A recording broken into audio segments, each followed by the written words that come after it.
Good afternoon. I'm Christina Judd. I'm the Public Relations Director for the Salt Lake City Police Department. Thank you for being here today. We will be briefing you on information we have regarding the missing persons case of Mackenzie Lueck. In a few moments, Assistant Chief Doubt will share with you details of the case as well as where we are going with the investigation. Again, this is an open and dynamic case, and as the investigation continues, the facts may change. We will work to update the public regularly. All comments are on the record and attributable to Assistant Chief Doubt. Please silence your ringers at this time. Ladies and gentlemen, Chief Doubt. Good afternoon. Thank you for being here. My name is Tim Doubt. That is Timdoubt. I'm the Assistant Chief for the Salt Lake City Police Department. I will not be releasing all the details of the investigation due to the fact this is an open and active case, but will share with you what I can.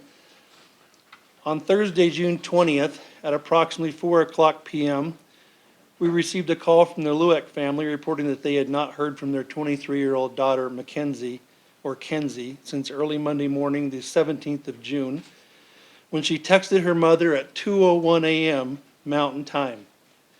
We have confirmed that Mackenzie is a senior at the University of Utah and resides in an apartment in Salt Lake City. Mackenzie was visiting family for a funeral in California last week and returned to Salt Lake City on a flight that arrived early last Monday morning at approximately 1:35 a.m. Mountain Time. Mackenzie then took a Lyft at 2:42 a.m. from the Salt Lake City International Airport to Hatch Park, located at number 50 West Center Street in North Salt Lake City. She arrived at Hatch Park at 2:59 a.m. Detectives have spoken with the Lyft driver and learned that Mackenzie was met at Hatch Park by an individual in a vehicle. The Lyft driver left Mackenzie at the park with that person and stated that Mackenzie did not appear to be in any type of distress. We have not yet confirmed the make and model of the car or a description of the person, but may release further details once we have verified that information. To date, the family and her friends have not heard from her. She missed a midterm exam and a flight, and at this time, there is no evidence that any harm has come to her. However, because of the circumstances of the case, we want to make sure that she is all right. Since being reported missing, detectives attempted to locate her through her phone, which has been turned off, and those efforts remain unsuccessful. Detectives have interviewed her friends and acquaintances from school, and we have checked locations she was known to frequent. Detectives learned that Mackenzie was scheduled to fly into LAX on Sunday morning, June 23rd, and worked with the Los Angeles Police Department to coordinate confirmation if she was on the flight, which she was not. Detectives have listed Mackenzie in the national database as missing and are exploring all avenues of investigative techniques, include writing and serving various warrants, talking to friends and family, and checking social media. Since we took the report on Thursday, detectives have canvassed the area around Hatch Park multiple times to try and locate any video surveillance from businesses or from residences that may have captured anything. Detectives are also knocking on doors in the area of the park to rule out that anyone there may have had contact with Mackenzie or seen anything. Occasionally, the police work a missing person case where the person does not want to have contact with family or friends. If that is the case, Mackenzie, we are asking you to please reach out to either the Salt Lake City Police Department or a law enforcement agency where you are at. We just want to make sure you are safe, and we will respect your wishes.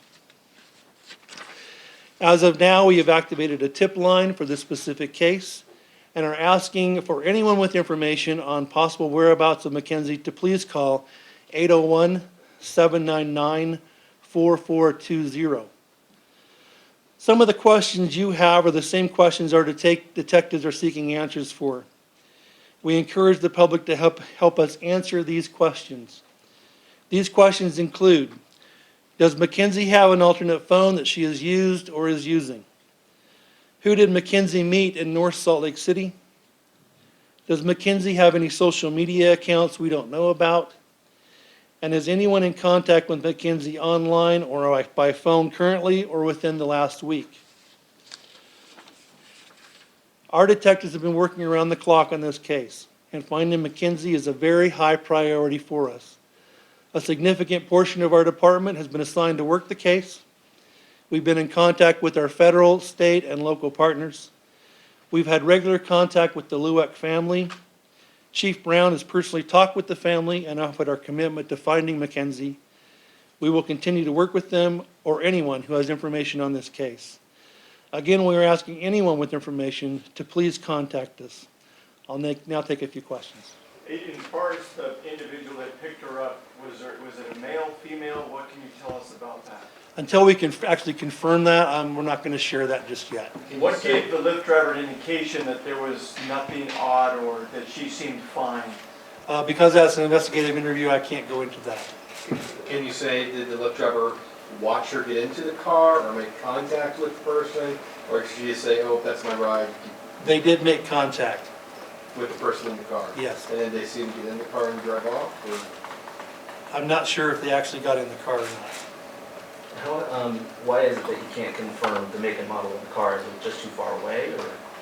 Mainly because we want to make sure we give out the right information and don't flood our information and phone bank lines with a bad car that we're going to get lots of leads that will lead us in the wrong direction. So you didn't, oh, sorry. We're working on confirming that information, and we'll get that out as soon as we can. And do we have reason to doubt the Lyft driver's story? We do not have reason to doubt. Lyft was contacted after, also, we worked with them. He took calls immediately after he dropped her off, so his timing and whereabouts have been confirmed. Do you have any other proof that she's out there somewhere okay? Or do you still believe that she might be in danger? Can you just be more specific about that? We don't have any evidence that any foul play has occurred, but the circumstances of her just going off the grid, as you might say, and not showing up for appointments or flights that she's scheduled, that's concerning to us. We want to make sure we're actively looking for her and find her and make sure she's okay. Are you at a point now where you can get search warrants or, dig deeper into any other aspects of her life? As I said in the statement, we have written search warrants and served those. Okay.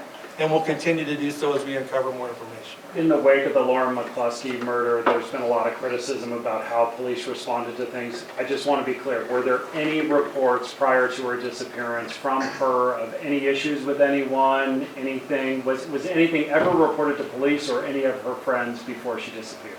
I don't know the answer to that question. I don't believe so, but I don't know for sure. We'll get the information for you. From what you've learned so far, is there any? Excuse me, do we have any reason to believe that the person she met up with had a history? We don't know who that person is. Okay. From what you've learned so far, does she have any history of going off the grid like this before, or any issues with like addiction or drugs or anything like that? Not that we're aware of. Any mental health issues? Not that we're aware of.